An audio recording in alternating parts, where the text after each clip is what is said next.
वो कब से फोन बजे जा रहा है, पता नहीं कहाँ है ये लड़कियां, दर दबा के बैठ जाती। हेलो ज़हे नसीब भाई, आज तो लगता है मेरी किस्मत का सितारा अरूज पर है कि मेरी बेगम साहिबा ने फोन उठा लिया। नेहा हुसैन, तुम भी ना अपनी आदत से मजबूर ही रहना। जवान हो गई है अब हमारी औलाद, और तुम हो के तुम्हारे सर से तो इसका भूत ही नहीं उतरा। हाय सादिया बेगम, तुमने मेरी सूनी जिंदगी को जिस तरह अपने साथ और खलूस से मुनव्वर किया है, तो ये इश्क तो और भी परवान चढ़ गया। अरे हटाओ मियाँ, कैसी मोहब्बत, कहाँ का इश्क, अब तो चल चलाओ का वक्त है। और वैसे भी अब हमें अपने बारे में नहीं, अपने बच्चों के मुस्तकबिल के बारे में सोचना चाहिए। और तुम हो कि अभी तक उस जमाने में बैठे हो। ऐसे तो मत कहो सादिया बेगम, अभी तो हमने जिंदगी ठीक तरह से गुजारी ही नहीं।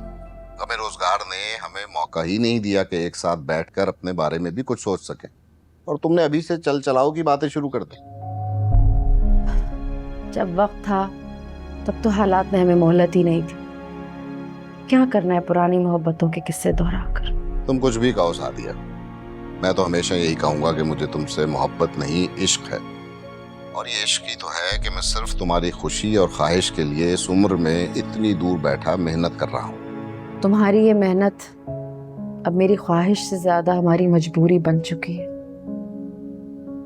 क्योंकि जिस माशरे में हम रह रहे हैं ना, यहाँ पर अगर किसी पर ढाक बिठानी हो तो माशी तौर पर मजबूत होना बहुत जरूरी है। बात तो तुम्हारी भी ठीक है सादिया, तभी तो ये बरसों का बनवास बोल लिया है मैंने कि तुम लोग माशरे में सर उठाकर चल सको। खैर छोड़ो इन बातों को।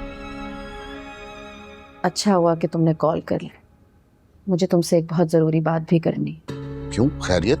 कहाँ, जब से तुम्हारी लाडली ने सर निकाला है, कैसी खैरियत, कहाँ की खैरियत? नहीं नहीं, मेरी बेटियां ऐसा कोई कदम नहीं उठा सकती जिस बात से मुझे शर्मिंदा होना पड़े, और इस बात का पूरा यकीन है मुझे।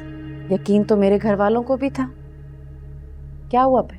नहीं नहीं, मेरी बेटियां ऐसा कोई कदम नहीं उठाएंगी, मैं नहीं मानता। तुम चाहे कुछ करो या ना करो, लेकिन मैं माजी दोहराने की इजाजत किसी को भी नहीं दे सकती। सादिया, मैं फैसला कर चुकी हूँ न्याज हुसैन, और अब अगर कोई हिमालय भी आकर मेरे सामने खड़ा हो जाए ना, तो मैं अपने फैसले से नहीं हटूंगी। और ये बात तुम याद रखना। और तुम तो अच्छी तरह वाकिफ हो ना मेरी जिद से।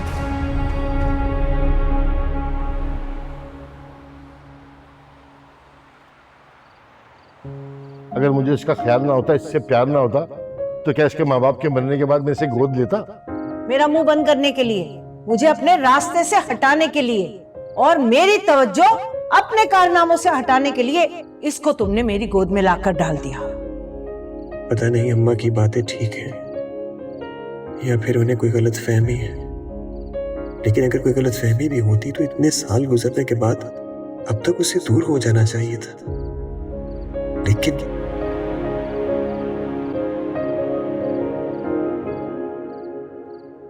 लो जी, आप यहाँ बैठे हैं, मैं आपको अंदर ढूंढ रही हूँ। क्या हुआ, क्यों ढूंढ रही हो मुझे?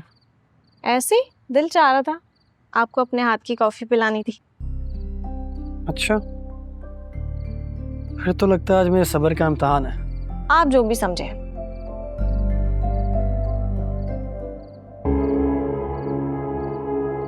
एक बात बताएं भाई, आप उदास क्यों हैं? कहीं अब्बू ने फिर से पूंछड़ी छोड़ी है कोई? समझ नहीं आ रहा, अम्मा सच कहती हैं या चचा जान? आपको क्या लगता है कौन सच कहता है? अरे यही तो कन्फ्यूजन है। कभी कभी लगता है कि चचा जान वाकई मजलूम है, अम्मा ऐसे ही शक करती हैं उन पे। कभी कभी लगता है कि अब्बू कसूरवार हैं। पता है, मैं भी ना बहुत कंफ्यूज हूँ। मुझे बड़े इख्तिलाफ आते हैं अब्बू से, लेकिन उनकी बेटी होने के नाते मैं खुल के इख्तिलाफ ही नहीं कर सकती। यही तो मसला है, खुल के इख्तिलाफ नहीं कर सकते। चलें ना, आप टेंशन ना लें, अल्लाह ने चाहा तो सारे मसले हल हो जाएंगे इंशाल्लाह।